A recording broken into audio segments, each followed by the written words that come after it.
Bonjour à tous, alors j'espère que vous allez bien en ce premier jour de vacances de Noël.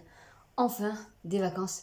Donc je vais en profiter pour vous montrer ma pile à lire pour ces vacances et dans des fêtes de fin d'année. J'ai plutôt axé cette fois-ci sur des romances de Noël parce que je n'ai jamais lu de romances de Noël. J'ai lu des thrillers d'Agatha Christie et ou de Mary Higgins Clark sur tout ce qui était Noël. Je me rappelle quand j'étais un peu plus jeune, il y a très longtemps, d'un meurtre en croisière pendant la période de Noël, voilà. Donc j'aimais beaucoup ça et du coup je me suis dit, vu que le soir en rentrant du boulot pour décompresser, je regardais les séries Netflix de romances de Noël, tous les films de Noël en fait qui sortent en novembre et en décembre. J'ai dit mais pourquoi pas aussi en lire. Donc quand je suis allée à la Fnac, j'ai découvert quelques petites pépites et je vais vous parler déjà de la première qui a été écrite par Karen Ponte. Vous reprendrez bien un peu de magie pour Noël.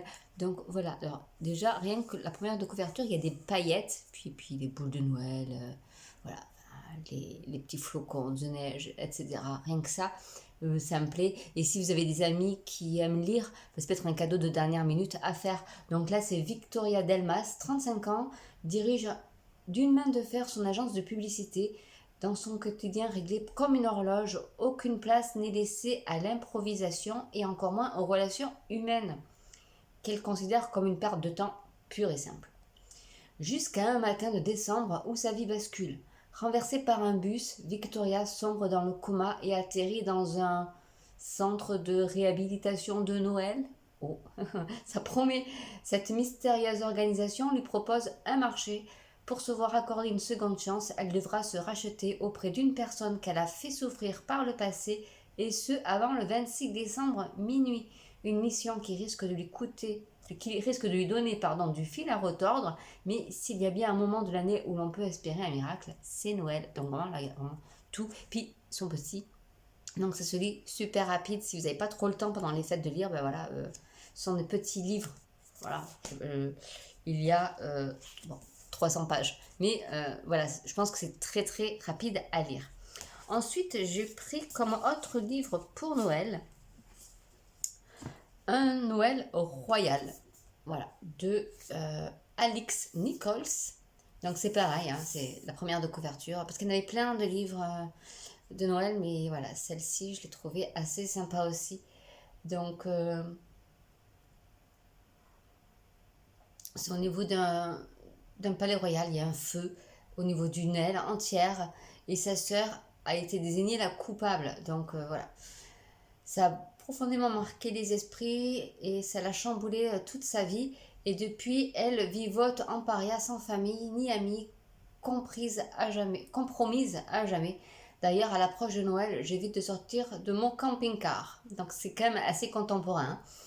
Et un jour, un bellâtre se pointe devant ma fenêtre et se présente comme le duc Louis Philibert de Valois. Donc en fait, voilà. En plus, ça a l'air un peu rigolo. Donc voilà, rien que la plume, comme c'est écrit, ça donne envie de le lire.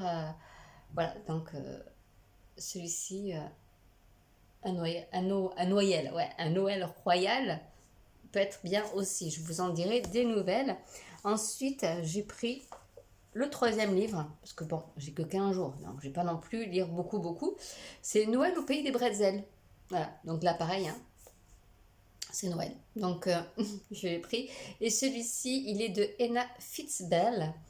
Et c'est comme chaque année, Daphné, médecin généraliste, j'ai pas fait exprès, choisit la Martinique pour remplir n'importe quoi, pour remplacer un confrère. Ainsi, tous les hivers, elle échappe au froid de la métropole auquel elle préfère la douceur et l'exotisme des îles. Mais en ce jour de novembre, tandis qu'elle choisit de nouveaux maillots de bain sur internet en prévision de son départ au soleil, Daphné reçoit un email qui fait voler en éclats son projet. Son déplacement est annulé. Après moult recherches, il ne reste plus qu'un poste disponible en Alsace, dans un village complètement paumé et enneigé. Cerise sur le gâteau, si Daphné accepte l'offre, elle sera hébergée par Mathieu, père célibataire, et devra cohabiter avec le chien de la maison, un énorme berger suisse. Mais a-t-elle vraiment le choix de toute façon? Donc vraiment, voilà, c'est des petites romances, mais rigolotes. Je pense que je vais bien m'amuser à les lire. Et voilà, donc toujours très très fin. Donc assez rapide à lire. Après, il y a un livre qui me faisait de l'œil depuis un moment, qui n'a rien à voir avec Noël, hein. Mais je vais essayer quand même de lire pendant les vacances. C'est Ta deuxième vie commence quand tu comprends que tu n'en as qu'une. Donc, il est super réputé ce livre. C'est Raphaël Giordano qui l'a écrit. Et du coup, je vais le lire parce que je crois que j'en ai besoin de celui-là. J'ai pris également Insomnie. Alors celui-ci, je l'ai lu de Stephen King. Alors à l'époque, quand je l'ai lu, c'était il y a très très longtemps. C'était 2 tomes. Là, et j'ai prêté le premier tome à quelqu'un qui ne me l'a jamais rendu. Et du coup, il me reste que le tome 2. Et j'avais envie de le relire parce que c'est une histoire d'aura, de coupeuse d'aura d'ailleurs. Et, euh, et vraiment, je me rappelle plus trop et j'avais vraiment envie de le relire. Donc, il était en poche. Et bon, il y a 2 tomes hein, dedans. Mais voilà, et Stephen King, ça fait un petit moment que j'en ai pas lu. Donc je me suis dit, ça serait bien que je m'y remette. Et Insomnie, je me rappelle, j'avais eu de bons souvenirs. Mais l'histoire est encore un peu floue. Donc je pense qu'une deuxième relecture sera nécessaire. Et à l'entrée de la FNAC, je suis tombée sur des livres de Maurice Leblanc. Donc du coup, moi j'adore. Je sais pas si vous vous aimez, mais moi, Arsène Lupin, j'aime.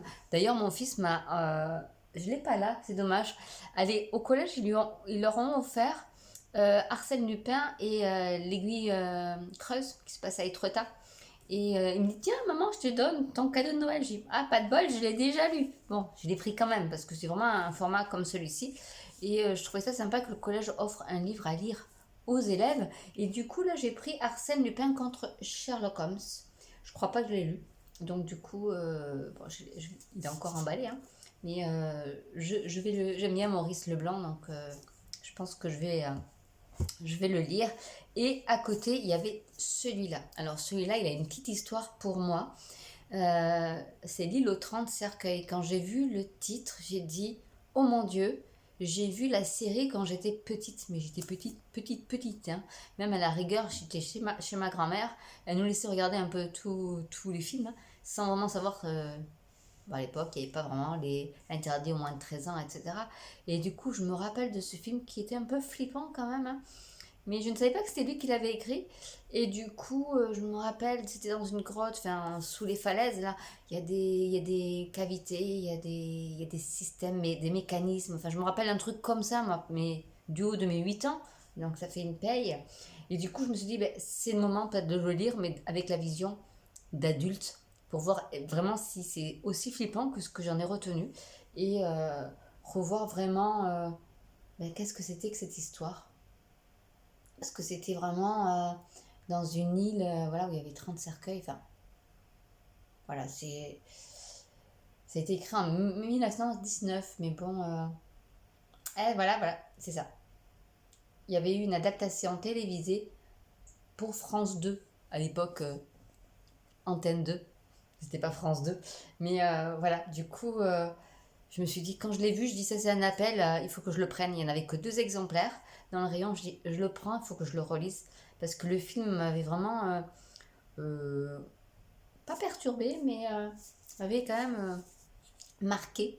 Et du coup, avec ma vision d'adulte, je voudrais quand même le relire pour voir si j'avais raison quand j'avais 8 ans. Mais vraiment moi, je regardais ce téléfilm avec ma grand-mère. Et je pense que déjà, rien que l'ambiance avec ma grand-mère, je pense que ça me fait du bien. Donc voilà les livres que j'ai. Je pense que je ne vais pas tous les lire pendant les 15 jours, mais je vais essayer d'en lire quelques-uns. Et je vous mettrai les liens en barre d'infos si ça vous intéresse. En tout cas, n'hésitez pas à me dire si les petites piles à lire comme ça, thématiques, vous intéressent et je pourrais vous concocter ça. N'hésitez pas à partager autour de vous la chaîne parce qu'elle débute, elle est toute petite. N'hésitez pas à liker, à commenter, à partager, à vous abonner et à cliquer sur la petite cloche. Et je vous dis à très bientôt pour une nouvelle vidéo et je vous souhaite de très bonnes fêtes de fin d'année. Bye!